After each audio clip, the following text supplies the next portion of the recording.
you playing?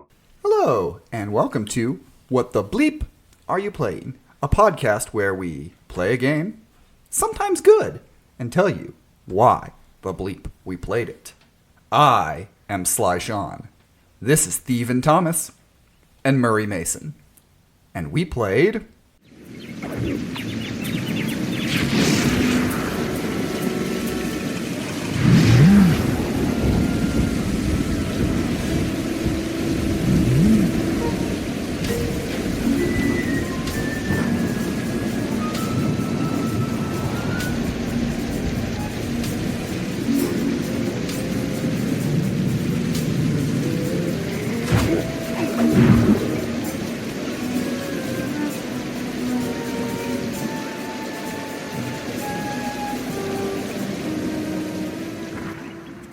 Sly 3, Honor Among Thieves. How you guys doing? Why did we play this one first? I liked this game. I'll say that first. But I do want to ask, why did we play 3 first? Well, there's a couple reasons. One, this is my favorite. This is my favorite of the trilogy. Interesting. 2, I'd argue the most underrated one. A lot of people back then, at least nowadays, it's kind of getting a bit of a resurgence. But back then, it was like, oh, this is a weak ending to the trilogy kind of thing. And 3, it's my favorite. I'm just rounding it up again. I think Fair enough. It's great that we're talking about this one because I do really like the franchise. I don't have as much of attachment to it as, say, Thomas does. I didn't play it as much. I was a little older when it came out. So it wasn't necessarily my age range at the time. Okay, see, take a guess when I played the first Sly game. 2007. 2019. Okay, Wow, so recently. Very recent. So okay. I only got into the franchise like pretty recently. Well, and honestly, I think same. If I had played it more later on in life and not at that age range, I probably would have been like, "Oh my gosh, why did I miss this I game?" guess, Yeah. let's say 2016, round it down a bit because I don't remember for certain. But later on in my life, this game is incredibly interesting. This whole franchise is incredibly interesting. The franchise but this game specifically, this story and the themes in this story and the mirroring of the development and what was going on with Sucker Punch Studio or Productions, I am so excited to talk about this game because it is just so interesting. Yeah, but Mason actually brings up a good point. Why I play this game first? Again, I'm just being blunt. This is my pick for the finale. Sly 3 is genuinely one of my favorite games of all time. Sly Cooper is one of my favorite franchises of all time. All 3 games hold a very special place in my heart, but 3 was the one that maybe it is because I went into it with people praising the hell out of 2 and not really giving 3 the time of day. But when I played 3, I was like, oh shit, this is my cup of tea. I really like 3. But Mason has a good point because this game's not very friendly for beginners. The Sly Cooper franchise was always one that it was always a franchise that I was like aware of. In fact, I remembered very distinctly going to my aunt's house and my cousin. It was like for a family gathering type thing, and my cousin was like in the living room on their main TV playing one of the Sly Cooper games. I can't remember which one it was specifically because I was so young, but I remember seeing this game and I remember being aware of it, and it kind of similar to like Crash Bandicoot. I was aware of it, I just never played it for the longest time. However, unlike Sly Cooper, Crash Bandicoot actually went multi-platform, so I actually, when I strayed away from the world of PlayStation, I still had a chance to go back to it because it was multi-platform.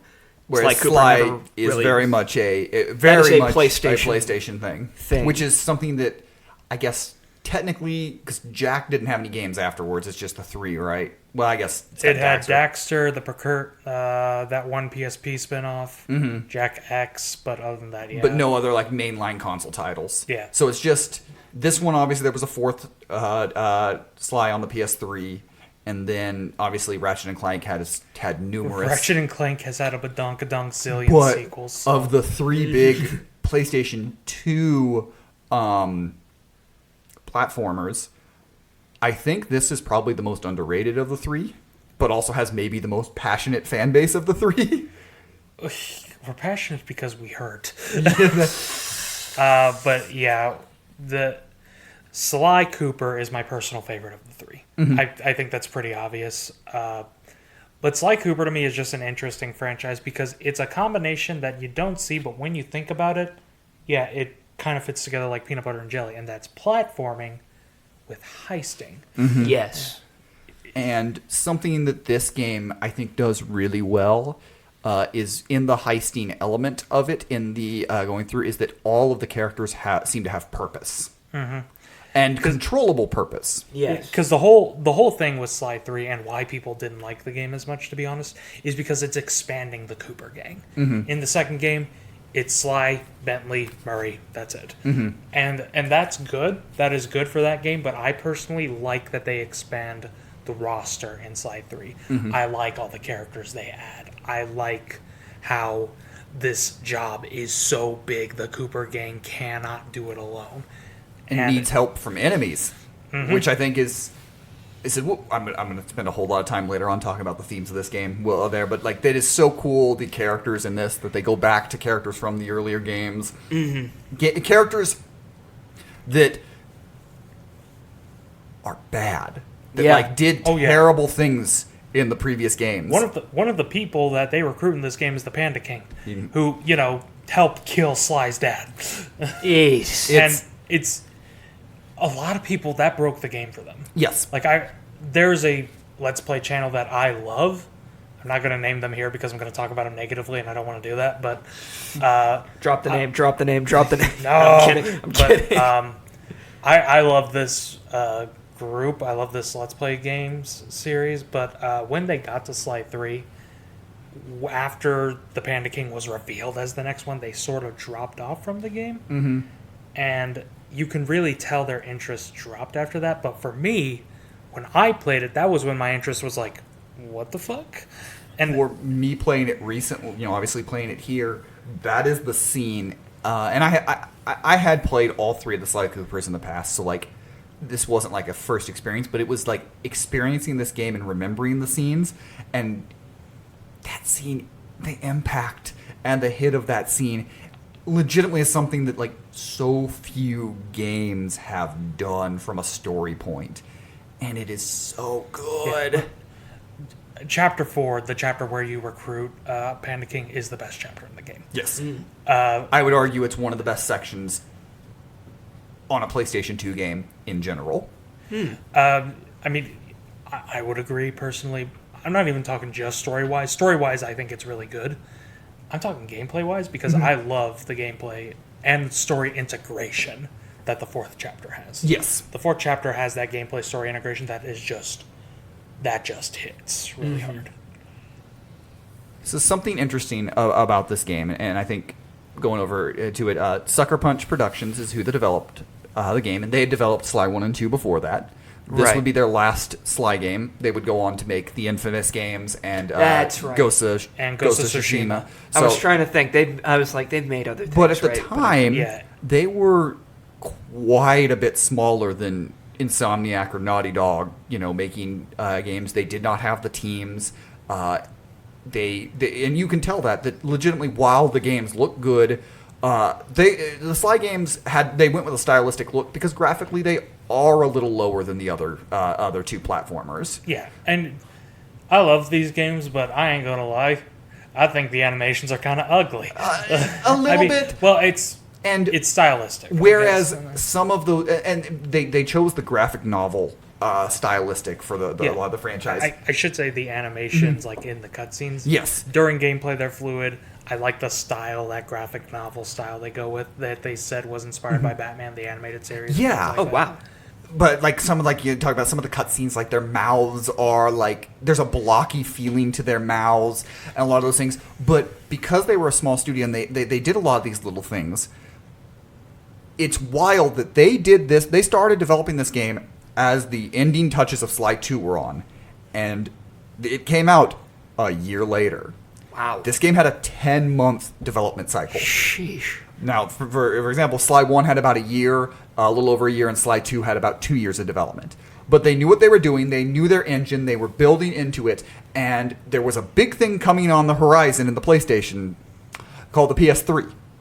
Yeah. And I think they were real.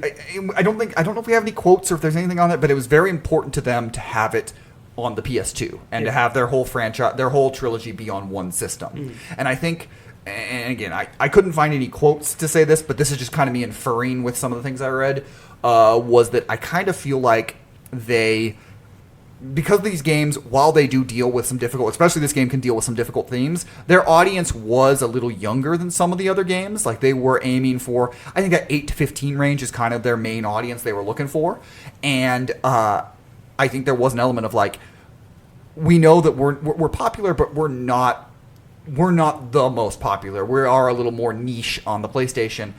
I don't know if we want to be like, yeah, to finish your trilogy, go buy that PS3. That was $600 at launch. Yeah, Yeah, so that's like, right. I forgot about that. That's I think there is something to that, and the fact that this only had a 10-month development cycle, and that they were able to pour this story into it, and I think that's maybe where they weren't as concerned with upgrading graphics, even though I think it is smoother in a lot of areas than 2 graphically, but they weren't concerned about it. They had a story and a conclusion they definitely wanted to say, and they wanted to make sure that the people who had played it on the system got a chance to play it.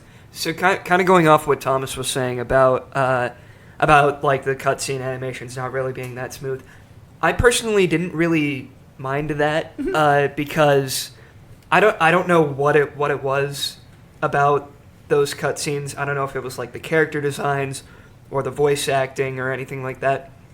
But for some reason, when I was watching the in-game cutscenes, for some reason I was imagining watching it as like a Fantastic Mr. Fox style stop motion movie, and I was like, that makes it a lot better in my head thinking of it like that. I can see it. Well, I would have lost money. Just personally imagining like a things that Fantastic we've Mr. determined Fox here. style. Mason, angry at PS1 and N64 graphics. PS2 graphics, good. Well, good if we imagine them as Fantastic Mr. Fox. Exactly. This is how Mason's like, ugh. Mason looks at a game and is like, can I compare it to Fantastic Mr. Fox? Yes. Yes, that is the metric that I base every single game that I play. Putting a check in the column here of, all right, is it Fantastic Mr. Fox? Ooh, that's looking like a yes. Mason's like, Call of Duty Black Ops? I'm going to put it in the maybe column. I think George Clooney's in there somewhere. It's in that the background. It's that Twitter meme that's like guy who's only watched Fantastic Mr. Fox. I'm getting a Fantastic Mr. Fox vibe from this. I think, but yeah, I actually do see where you're coming from. Mm-hmm. Now that I think about it, yeah, it does have that kind of stop motion-y feel, which is cool. It. And I think while it is maybe limited in some of the cutscenes graphically, it does not take away from the game. No. That maybe is like absolutely, and I think that's a credit, especially in this game, because I think we've talked a little bit about, I think 1 and 2 are also really, really good games, and technically I think they do a lot of stuff, but the story's good in those games. But this is such a different story, I feel like. Yeah. Or at least thematically. I don't want to say such a different story in like the way it does, but the themes are very different from the previous structurally, it's very similar to 2. I'm going to be honest, part of me does still prefer 2's story. The only reason 3 might edge it out is because it sticks the landing a bit more. Mm-hmm. Okay, 2 sticks the last landing, like the final bit before the end credits. Yeah, it sticks that landing. Mm-hmm. The kind of climax and the villain for the second game I find really weak, and that's just a personal thing. Yeah, that's fair. Whereas in 3, it kind of, for me, it sticks the whole landing. Yeah, it's got that whole 10 points. So, and I think we'll move into gameplay here before going into like the theme and the story, because I think that's what we'll bookend the ending on kind of on this thing. But into the gameplay mechanics of this, if you've played a Sly Cooper game, you know what you're doing in this game. Yes. Yeah, there are new things, there are different mechanics, there are more characters control-wise. There are more characters, but really only 2 of them are actual characters. The other two are more just gimmicks. Mm-hmm. Like, and I'm not saying that is a bad thing. Yes. Because, yeah. Penelope, for example, who's a character I really like being introduced, she just kind of does the RC stuff, which Bentley did in Sly 2. But since it's just her doing the RC stuff, that is playing as a new character, but it's not really adding new Yeah. and I am not saying that as a bad it's still thing. the same mechanics, I but like that. Their expansion of what the characters was more... Really, I mean... It's Bentley. Bentley is where the expansion of the character gameplay mechanics. Sly controls pretty much the same. Murray controls pretty much the same. Bentley, oh shit, they crippled him. We gotta, we gotta give him new shit. It is it's wild that they made a bold decision to be like, hey, here's this character, we're gonna paralyze him, and they do it. And they do it on screen. At the end of the second game, Bentley gets paralyzed on screen. And you get this dynamic in this game. Bentley is actually pretty okay with himself in this game. It's more Murray in this game that is having to come to terms with his actions in it, which is you would think that they would spend more time with Bentley wrestling with like, oh, I'm never going to walk again, but Bentley's kind of okay with it in this game and like has kind of gotten over it. It's Murray who's like, I can never forgive myself, for what I did. The first chapter, the part that deals with that is what sold me on like this might be my favorite Sly game because I love that story element. Yes, Bentley. It's so funny to see Bentley wheelchair bound talking to a guilt-ridden Murray like, "Get over it, man. I'm over it. Fuck.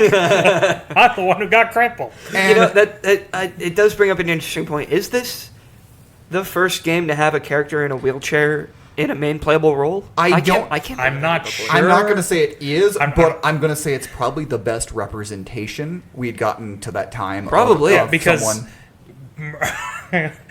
Again, going back to that LP channel, I really like. This is actually a positive thing. The guy basically said when Bentley got the wheelchair, it's like, if you strike me down, I'll become more powerful than you can imagine. And that's what happened. It is, and. You cut off my head, 2 more grow back, and the other one's a fucking grenade launcher. I would love to be able to be in the room, with a kid who is paralyzed or is in a wheelchair, experiencing this on the screen for the first time. Yeah. Like, that is so cool. Like, legitimately, in this silly game about heists, they start this game off, and I know they set it up at the end of the other one, but they start with this character that is in a wheelchair and is not like fighting about it. He's okay with it. He's like, yeah, I got rocket packs now. Yeah. I can still do everything. I am okay. And that is such cool representation that I don't think anything had any game like this had. And it's such a cool element to this game. Yeah. It's us. I don't mean to say it's funny, but it is kind of funny because Sucker Punch's first game was like called Rocket Robot on Wheels. Mm-hmm. So hey, they brought back wheels. I'm going to hell for that. It's all good.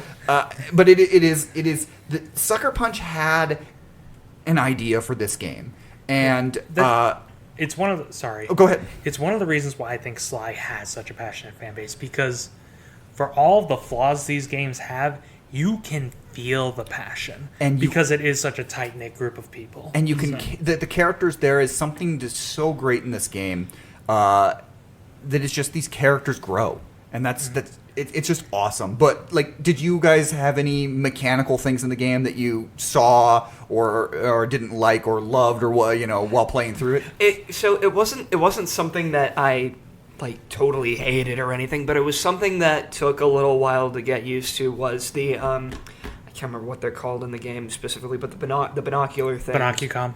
Yes, the binocucom. When you're having to take pictures with it, and the controls are inverted, and they're very sensitive controls, and it was a little bit tricky to like get a hang of at first, but eventually part of me was worried picking this one because this was Mason's first experience with a Sly game. Like, oh shit, I'm throwing them in the deep end. Yeah, I'm going head first into the Slyverse.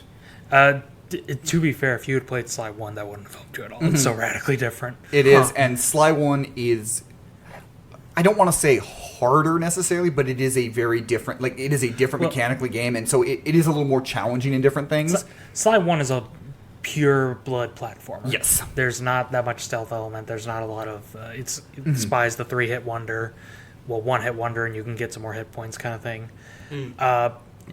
2 is when they get into that hybrid of making it a platformer plus a heist game, and that is where Sly, in my opinion, becomes like the best thing it can be.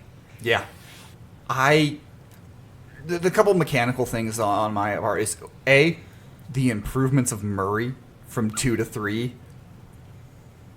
He controls a lot better. Interesting. Okay, so here's my thing that I absolutely love that 3 does, and yet another reason why I personally like it more than 2. In 2, Sly is the only one that can pickpocket people, and in that game you have to pickpocket them, run back to the safe house, sell the shit, because I guess Bentley just sells shit on the black market. And It checks out, yeah. I mean, yeah, I guess they are thieves. He's got connections. He's got connections. And then you get to spend the money to buy upgrades on ThiefNet. In Sly 3, all 3 of them can pickpocket for one thing, and you automatically, Bentley grabs and it's like, and eBay and sick. I will say something from that is, it's not necessarily a negative. I honestly don't think it's a negative at all for the game, but it is something a little bit, you had a little bit more, upgrades were a little easier to purchase in 2. But I think there's a rewarding nature when you pick your upgrades in this game. That as you have to pick and choose more precise and what you need, and I actually like, I don't know, I really like the upgrade system, even though it is really simple. It's like, take your jewels and upgrade, but there's just something really it's refined really well, even if sometimes it's hard to get the money for it. Yeah. I will admit that the price walls can be a little steep in Sly 3. And I think that is because it's so much easier to pickpocket now, because we have 3 characters that can do it. So. I think that's probably why that they upped the prices on a lot of them. And you could, in 2, you could just upgrade everything. You could just boop, boop, boop, boop. Yeah, in 2 you could basically buy every upgrade. I don't know why you would, because some of them are pretty worthless, but... But in this game, you kind of had to pick and choose. And I think there's a little skill element to that, which I did really like. Yeah. I will say something... Both Sly 2 and 3 do this, and it really irritates me when they do it. At a certain point in the game, you have an upgrade that you need to buy. Yes. Like, you need to purchase a certain upgrade, and they only tell you, like... In Sly 3, it's a couple missions before. In Sly 2, it is literally the mission of... You're like, you need to buy the damn, I need to go get some money. You need to buy the paraglider, so you're like, well, gotta fucking grind. Yeah, there is a little bit of that, which is fine. It's not the end of the world, but that is... No, it's not the end of the world. I'm the Sly horror. I don't mind it, but it is one of those things where I play it, and I'm like, that's irritating. There's just an intuitive level of like, if you're gonna make your upgrades something that you're going to absolutely need, don't put it as an expensive one. Make that like, if you're gonna need it somewhere in the game, that's the one. It's like, hey, wow, that one's really cheap. I'll buy that one. Yeah, just make it as like just make it like a story unlock. Yeah. Like if you absolutely need an upgrade, make it a story unlock. That's where it just my says mentality. It's just something for a little user friendly. But again, a little grind isn't the end of the world. It is a little annoying, definitely. Yeah, it's not the end of the world. Plus, if you're like me and bought that upgrade anyway. Yeah, I bought it very early. So. Where I bought that upgrade and it was like, hey, Sly, be careful, you need this. And I was like, I got it, bitch. It was no, me. Wait, it was Bentley. Bentley's the one who needed the upgrade. Yeah. God damn it, Bentley. But I definitely think that mechanically, I did like the upgrades in this game. What do you guys think of the controls? The controls are great. Yeah, I think the controls are incredibly yeah. I can't remember like what's it called specifically when you go over to like a purple sparkly thing. It's like a spire jump. Like stuff like that, going like seamlessly from jumping in the air to like perching on something to like climbing on something like completely seamlessly.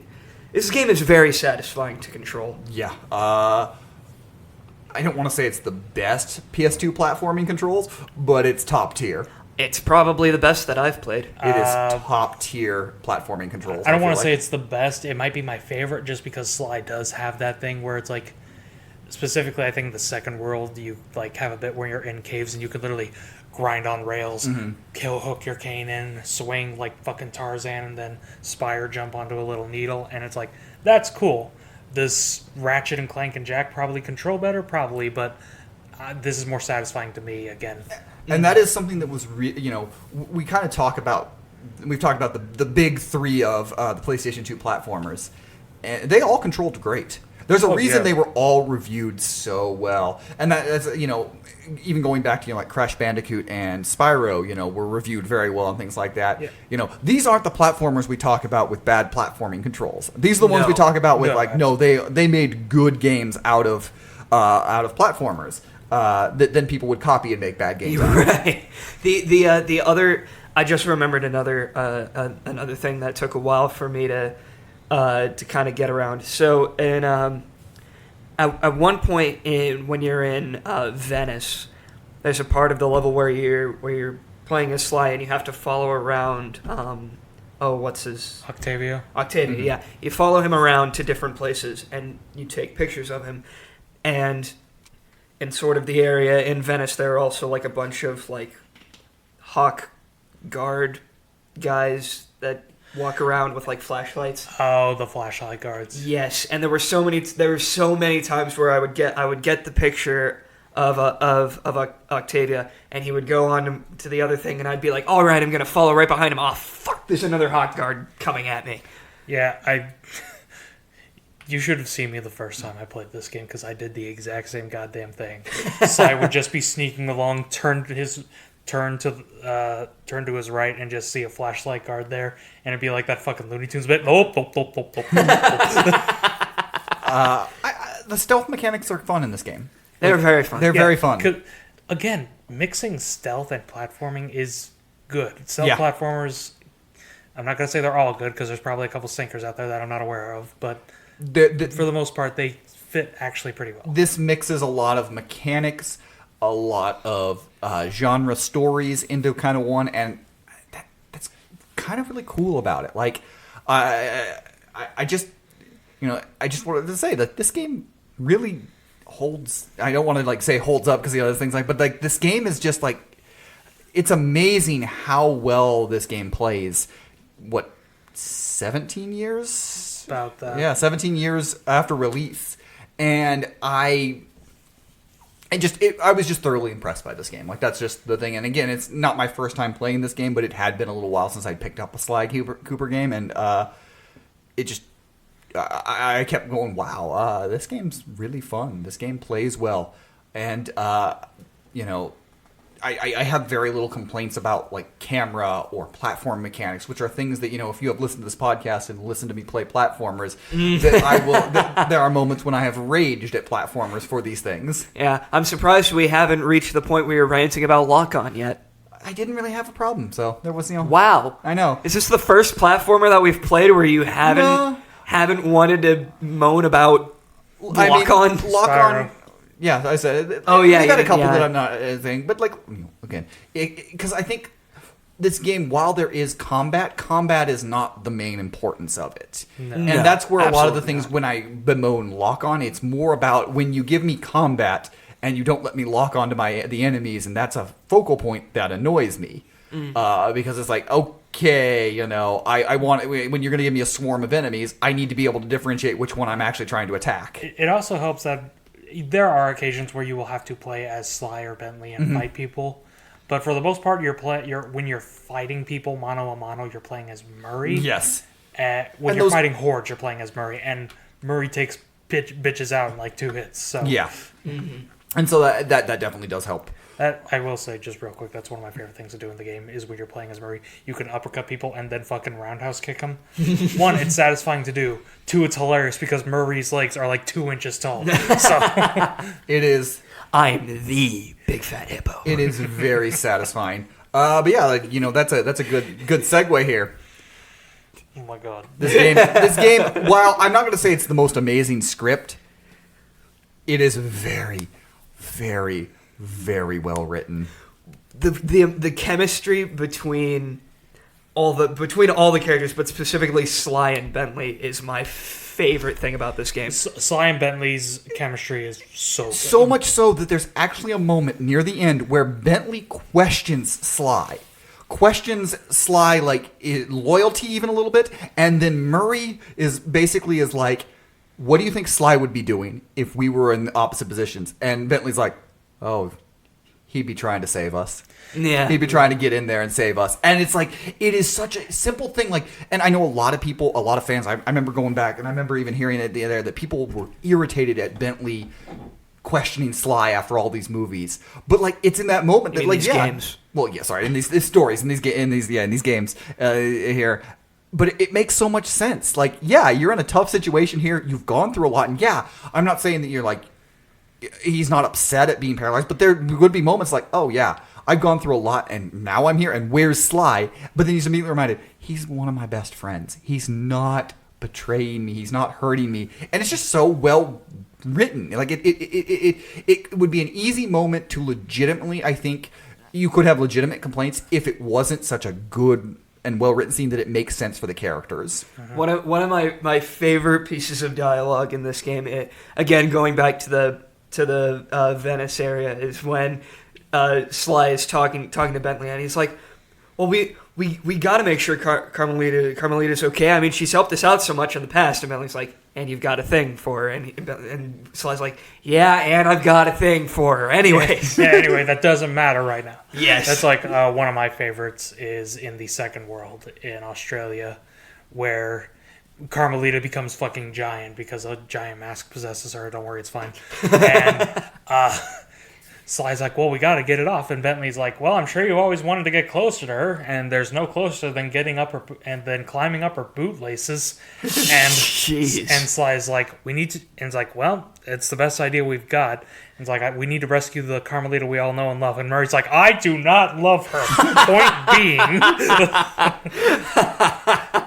So I think the thing that we're gonna really talk about here, and this leads perfectly into it, from the writing to it, is this game has a theme that I don't think I've ever seen a platformer specifically do a story that has themes like this. Which the theme is Moving on. Yeah. And it's and some of that is, I think, we said the studio was at the end of the PlayStation 2. They were going to do things on the PS3 later, but they were done with the Sly franchise.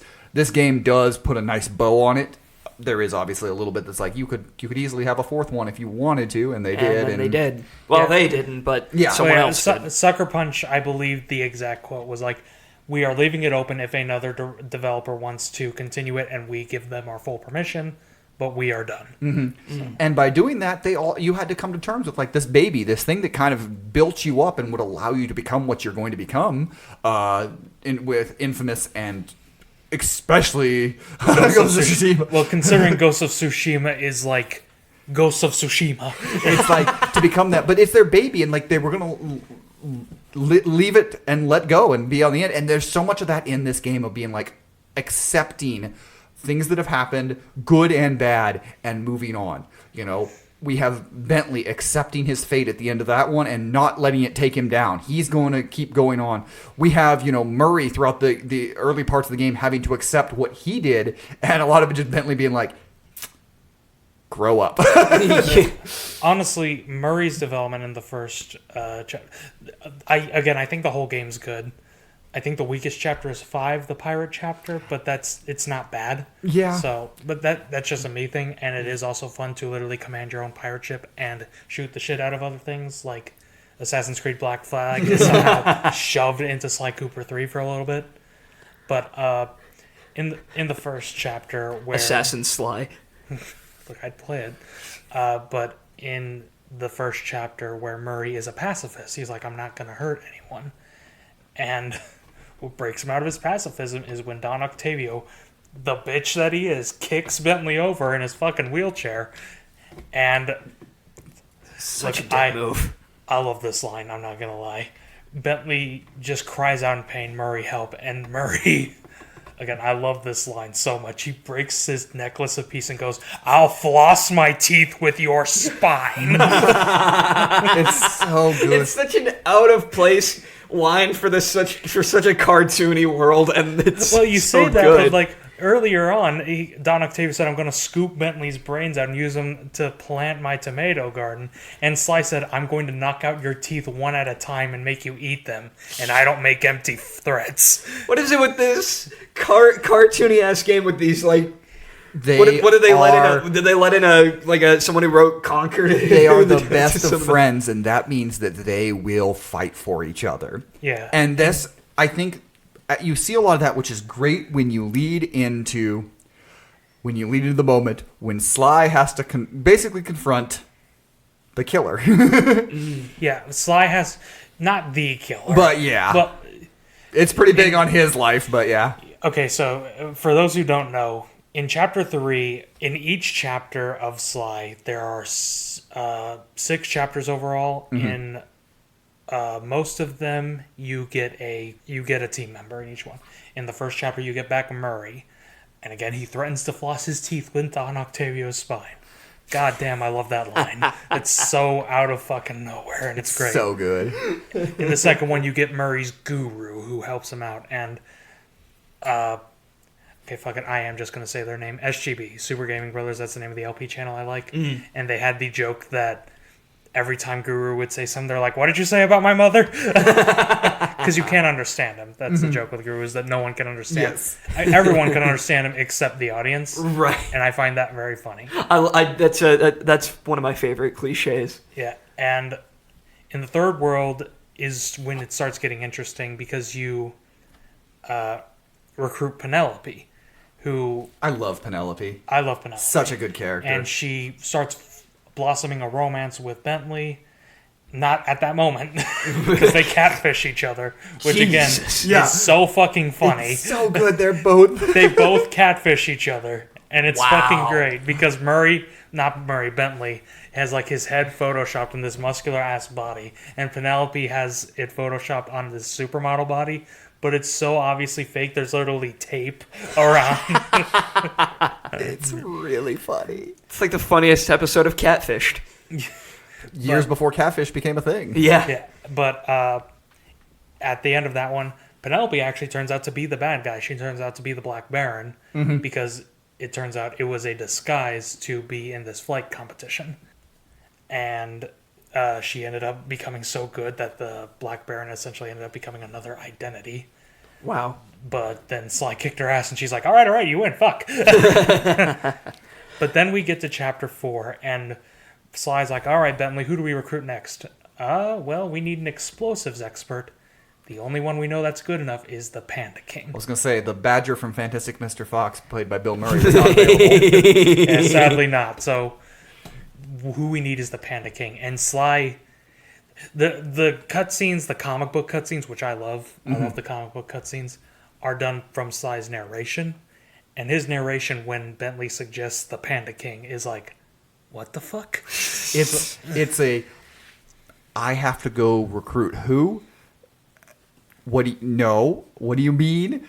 It's so good, because then it's Sly's dialogue when he confronts the Panda King that is, oh my gosh, it's so good. Yeah, I forget the exact line, but it's basically something like, he basically says something because like, of course the Panda King, despite also, is like, no, I'm not going to be with you. I hate you. Yeah, because the Panda King hates the Cooper lineage. But the Panda King has also turned over a life of crime, because the new villain, General Tsao, yes, he is a chicken, is basically taking over his village and forced him to be exiled. And so he has just been, in his own mind, constantly reliving the moment of his defeat at the hands of Cooper. So he hates him. They both hate each other. And Sly's basically just like, we're never going to like each other. But this is all in the past. Yeah, he basically goes like, you've been replaying this moment of your defeat for years now. It's sad and miserable. But we can move on together. We don't have to like it, but we can move on. One of the great themes in this, and especially this, it's not a scene of... Sly's not forgiving the Panda King for what he's done. I think that's what a lot of people who don't like this development, I think that's what a lot of people miss. I think, yeah. Is that Sly's not forgiving He's Panda not King. forgiving. He's not saying we're not going to hate each other. He's not even, like... he's not even thinking about it. He's like, I will never forgive you for what you did to my father. But... I'm going to move on. And the Panda King has to move on as well. And... God damn! It is powerful, because it is a great moment in this, and really setting up the rest of the game, the going forward of like the, you know what, there is an element that in kind of the meta-ness to it that is, you maybe aren't expecting this. You're maybe expecting and hoping that we were going to be doing this franchise forever or a long time and doing a lot, and you're going to have to move on. Yeah, and it's so good that the villain in this chapter, General Sao, is the exact opposite. Mm-hmm. He is stuck in the past. He is obsessed with the past. He hates anything that is not his lineage. He wants to essentially corrupt the Panda King's lineage by forcing his daughter to marry him. Yeah. Wow. He wants to control it, and it is a great mirror image of what we're going through at that point. Yeah. Which also leads to my favorite gameplay thing again. It leads to my favorite boss battle in the game, because you literally do a crouching tiger, hidden dragon ass battle with him, because the spirits of martial arts are in this forest. So you literally get some crouching tiger, hidden dragon ass flying martial arts fight with General Sao, and it's fucking great. It is so good. If I had a nickel for every game that Thomas has suggested that we've ended up playing that I've wanted to keep playing afterwards, you'd have 2 nickels. I'd have plenty of nickels. Actually, I feel like that's happened. That's fair. Very often. Yay! I pick good games occasionally. It's like I'm perfectly fine with like the video games that I grew up with. I think I wouldn't trade those memories for anything. However, there are a few times where especially since we've done this, where I play these games and I'm like, man, I wish I played these before. This is the thing that's great about this game, and its theme and the thematics that it goes through, is they also made this game more replayable than previous Slies, with online stuff, with multiplayer stuff, with different things on it that you could do. And go back to it, because I think they knew that their audience maybe wouldn't understand the themes on the first playthrough, and that's why there were a lot of fans that were kind of disappointed in this game, that have now gone back and played this, and they go, oh. Yeah, the amount, I think Sean brought it up before we started recording, the amount of YouTube essays where it's like 10 years earlier, Sly 3 is a disappointment. Like 6 months ago, what the fuck, we were wrong. There's a lot of it, and I think they knew that their story might be a little hard to digest coming off of Sly 1 and 2. So by making it replayable, and something that, like, if and the gameplay's still fun, that, you know, okay, I'm going to sit down and play this game. Wow, why is this story hitting me more now that I'm older? Oh, I see what you were doing here. I see what you're trying to say. And look, that's tremendous credit to the writing team of this game. That, like, to be able to make a game that maybe doesn't hit, but when you come back, you're like, you really feel it. It's just a great achievement. And again, going back to the themes, you know who else is always stuck in the past? Dr. M, the main villain. Yes. His whole thing is that he was the brains of Sly's father's team, and he is going through what Bentley is going through. They admittedly don't do a lot with that. It's kind of just brought up like once. Mm-hmm. But again, I personally don't mind it per se. It wasn't needed necessarily. It wasn't considering where they took Bentley, there wasn't necessarily a need for a mirror image. Yeah. And with Dr. M, he is stuck in the past. He hates Sly's father, and he wants his treasure. And spoilers, that's what ends up killing him. Mm-hmm. But with Sly, Bentley, Murray... Well, not Murray. Murray likes the past, but he's like, I'm willing to move on. Mm-hmm. Cool. He doesn't exactly get much out of it. He gets the van back. That's cool. Yay! That's another line I love. It is the 4th chapter, and at the end of the 2nd game, they lose the van in Antarctica. Because, of course, they were in Antarctica. Yes. But... Where else would they be? What else would you be doing if you were a hippo, a fox, and a... He's a raccoon. A raccoon, sorry. And a turtle. But as the van shifts away, in Chapter 4, it ends up somehow in China, and they just explain it with Penelope going, with the currents, I guess it makes sense. Wow. And Murray's response, even though there's like an army of people, is like, hold on, baby, mama's coming. And I think that's a good place to pull off and finish kind of our conversation on this, is this game ends happily. Yeah, it doesn't seem like a happy ending at first, but when you think about it, yeah. Because, so, how the game ends, essentially, is Sly goes into the Cooper Vault. This is what they've been building up for the whole game. And it's just empty. I mean, there's a bunch of... I mean, not empty. There's a bunch of treasure, there's a bunch of traps and all that, but all of it is essentially meaningless. Mm-hmm. Even the music at this point, which the music in this game is fucking goated. It is very Oh, yeah, music's great. The sound... sorry, but just quick. The sound design in this game is... in general, is fantastic, especially when you're like sneaking up behind enemies or you're crawling under things and it does that doom, doom, doom, doom, doom, doom. Yeah. Loved that. Yeah, it's great. That scratched an itch. It's so good. I love that. But even the music at this part is empty.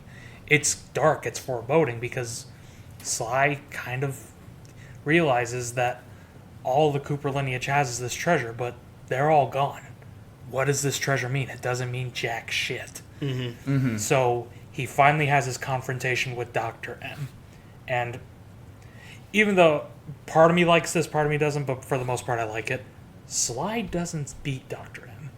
I mean, he was going to, but Carmelita comes in, which, how have we gone this far without mentioning Carmelita? It's kind of outside surprising. of a little bit, and that Sly loves her. Yeah, Sly really likes Carmelita, and it's she likes him back. It's not made evident in this game per se, but in the previous game, it's like, yeah, they like each other. It's kind of that... I mean, they end up with each other, basically. Well, so. I meant before this. Yeah. It's kind of that Ocean's 11, like, bad guy, good girl type of will they, won't they type thing that I really love. Yeah, but... I can't be with you because you're a bad person. I'm a bad person because I love you. I love that shit. Anyways. Right. But Dr. M, basically, he's like, well, I can't beat you, but you have a weakness, and aims at Carmelita, and Sly just goes, not her, takes the hit, and just takes a big fucking hit. And something I like is Carmelita isn't at this point like, I'm going to arrest you. She's like, no one hurts my fucking ringtail. Yeah. She beats the shit out of him. Wow. It's really good. She goes up to Sly, and he has amnesia. And it's like, well, what? He's like, I genuinely don't know who I am. I don't know where I am. And Carmelita's like, you're my partner. Let's get out of here.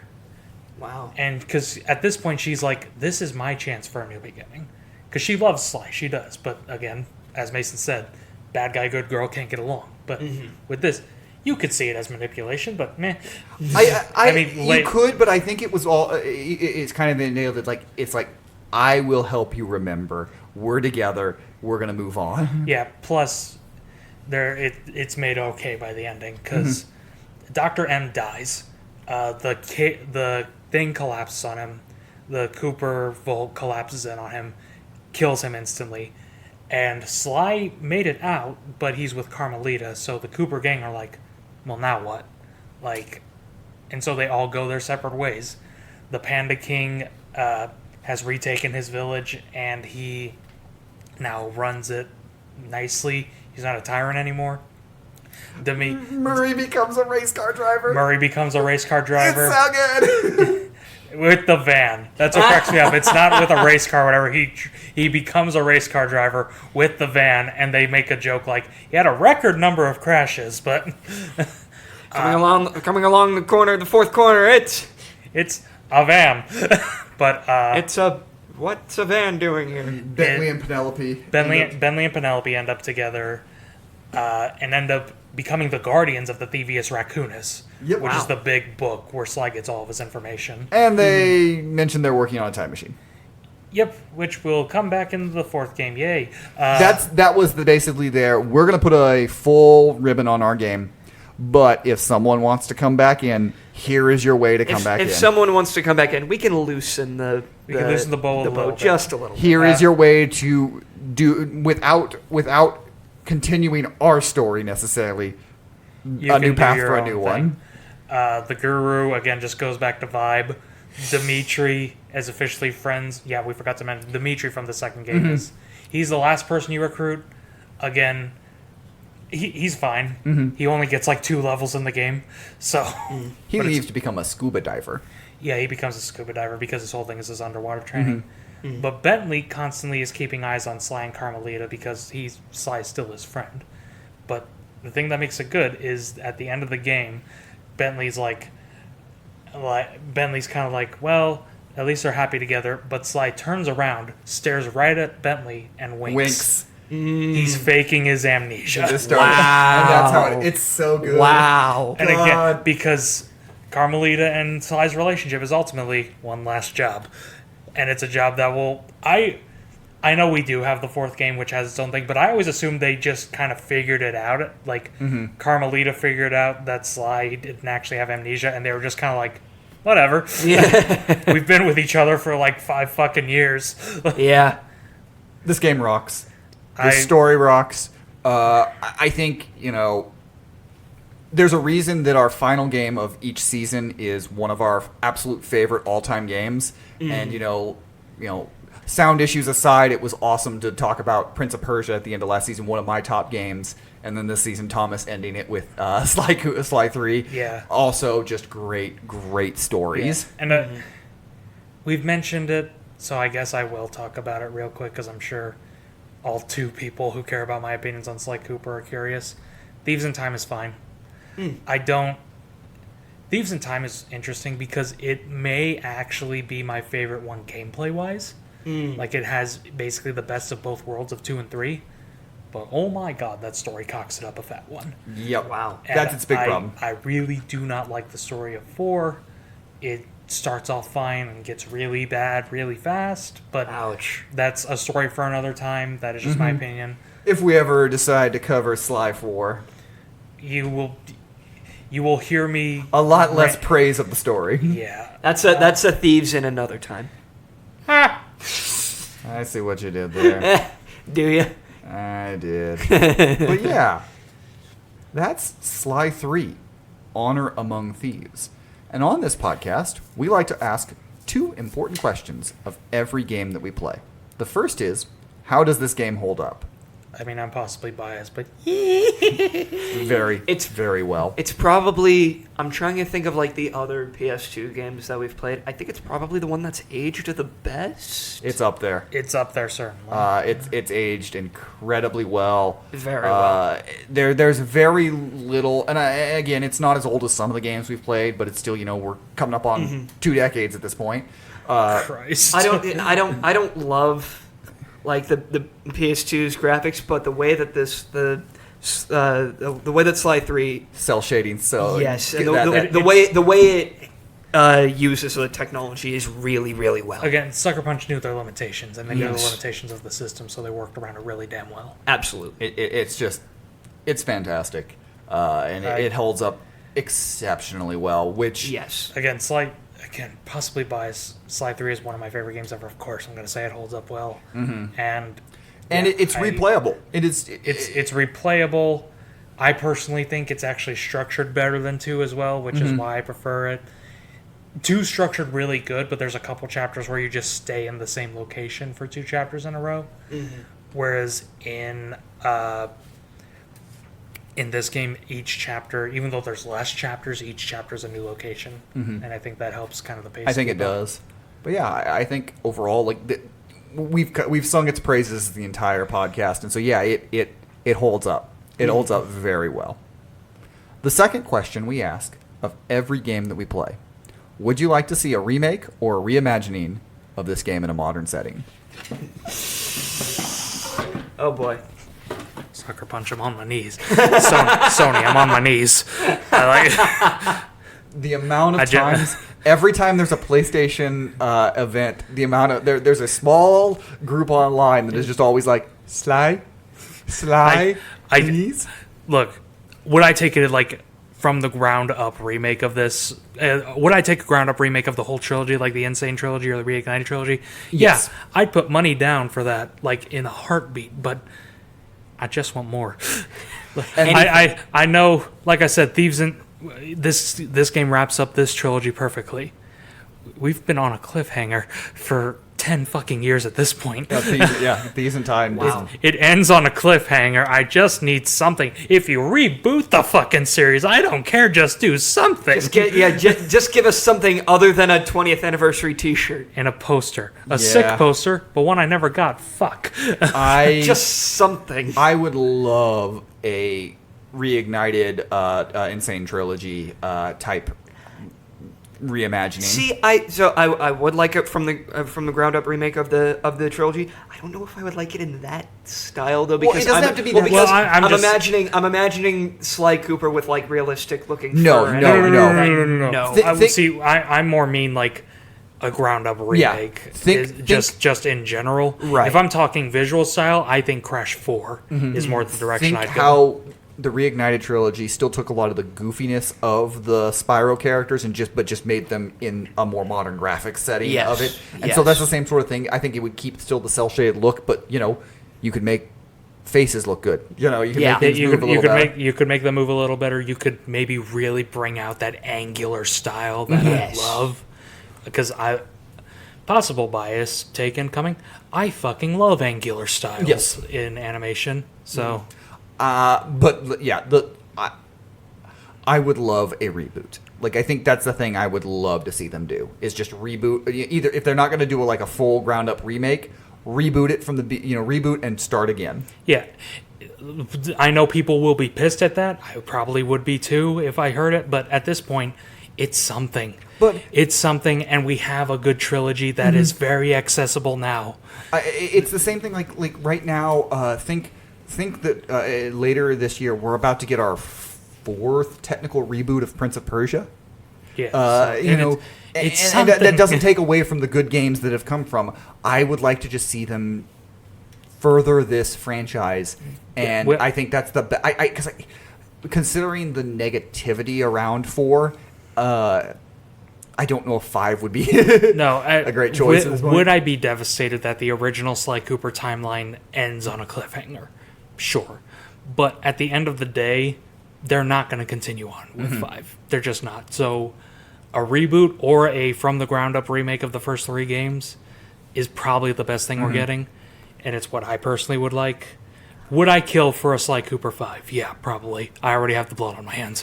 But, the thing that would be interesting if they did a from-the-ground reboot like the Insane Trilogy, when that happened, and if there was the popularity, if that same studio was then we're going to make a real 4. So I wonder if that would be fucked, but... Because that's basically what happened for how we got Crash 4. I mean, that's also how we got Sly 4, because they did those HD remasters, and then that had a teaser for Sly 4 on it.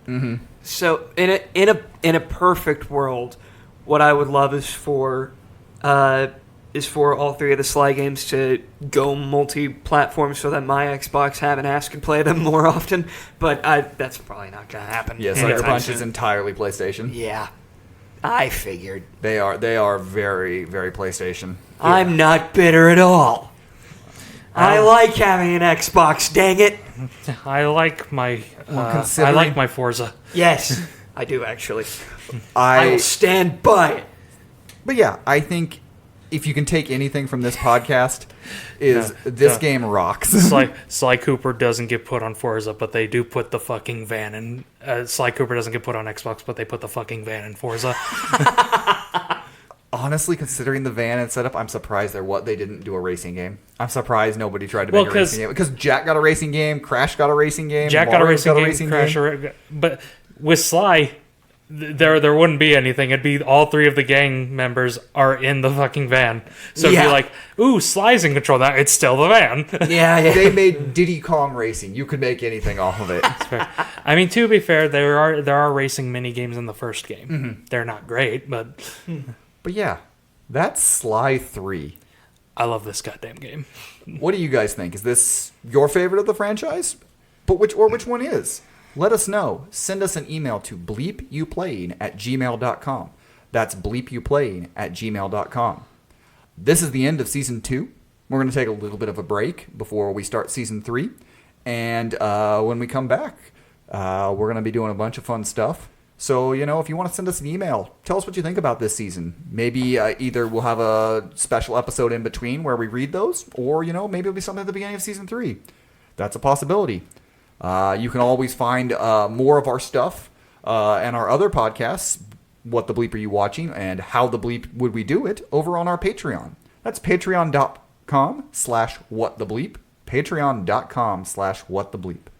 Thank you all for listening. We really appreciate it. Absolutely. We You guys are are awesome. so happy that we've been able to do this and continue to do this, and we're now Yes. 2 seasons in. We haven't Yes. had a dick comment yet, so I still appreciate all of you. Yes. We'll be back next season.